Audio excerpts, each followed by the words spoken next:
जी अस्सलाम वालेकुम की हाल है सारे वीरां दा। अच्छा वीरो, ਜਿਹੜਾ ਮੰਜ਼ਰ ਮੈਂ ਤੁਹਾਨੂੰ ਹੁਣ ਵਿਖਾਉਣ ਲੱਗਿਆ ਨਾ, ਇਹ ਮੇਰਾ ਵੀ ਬੜਾ ਫੇਵਰਟ ਮੰਜ਼ਰ ਹੈ। ਤੇ ਮੈਂ ਤੁਹਾਨੂੰ ਵਿਖਾਉਣ ਲੱਗਿਆ ਕਿ ਪਿੰਡਾਂ ਦੇ ਵਿੱਚ ਰਾਤ ਨੂੰ ਕਿਸ ਤਰ੍ਹਾਂ ਲੋਕ ਬਾਹਰ ਇਕੱਠੇ ਹੁੰਦੇ ਨੇ ਤੇ ਮਹਿਫਲਾਂ ਜਮਾਉਂਦੇ ਨੇ ਤੇ ਕਿਸ ਤਰ੍ਹਾਂ ਬੈਠਦੇ ਨੇ ਰਲ ਮਿਲ ਕੇ, ਦੁੱਖ ਦਰਦ ਵੀ ਵੰਡਦੇ ਨੇ, ਹੁੱਕਾ ਸ਼ੁੱਕਾ ਵੀ ਪੀਂਦੇ ਨੇ। ਜਦੋਂ ਤੁਸੀਂ ਸ਼ਹਿਰਾਂ ਵਾਲੇ ਆਪਣਾ ਆਪਣਾ ਮੋਬਾਈਲ ਲੈ ਕੇ ਜਾਂ ਟੀਵੀ ਦੇ ਅੱਗੇ ਜਾਂ ਕੇਬਲ ਲਗਾ ਕੇ ਬੈਠ ਜਾਂਦੇ ਜੇ, ਤਾਂ ਉਸ ਵਕਤ ਤਾਂ ਸ਼ਾਇਦ ਤੁਸੀਂ ਤਾਂ ਘਰ ਦੇ ਵੀ ਜੀਆਂ ਨੂੰ ਨਹੀਂ ਮਿਲਦੇ ਜਾਂ ਬੁਲਾਉਂਦੇ, ਲੇਕਿਨ ਇੱਥੇ ਜ਼ਰਾ ਕਿਸ ਤਰ੍ਹਾਂ ਦੀ ਬੈਠਕ ਹੁੰਦੀ ਹੈ ਅਤੇ ਕਿਸ ਤਰ੍ਹਾਂ ਇਹ ਸਾਂਝ ਪਾਉਂਦੇ ਨੇ।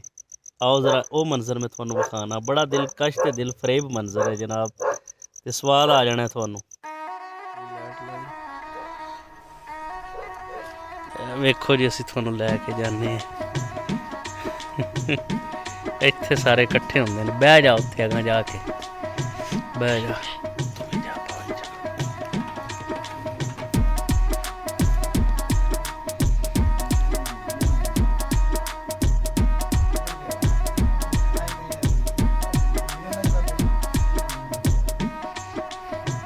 की हाल चाल है जी? तगड़े हो? असी एक बारी फिर आ गए हैं। अस्सलाम वालेकुम।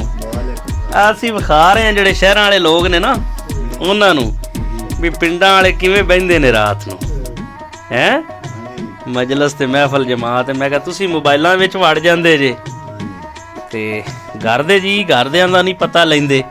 ਕੋਈ ਮੋਬਾਈਲ ਲੈ ਤੇ ਬੈਠਾ, ਕੋਈ ਟੀਵੀ ਤੇ ਬੈਠਾ, ਆਪਸ 'ਚ ਕੋਈ ਗੱਪਸ਼ਪ ਨਹੀਂ, ਕੋਈ ਦੁੱਖ ਸੁੱਖ ਨਹੀਂ। ਤੇ ਆ ਮੈਂ ਕਿਹਾ ਵੀ ਇੱਧਰ ਵੇਖੋ ਤੁਸੀਂ ਹੈਂ ਸਾਡੇ ਪਿੰਡਾਂ ਵਾਲੇ ਲੋਕ ਬਜ਼ੁਰਗ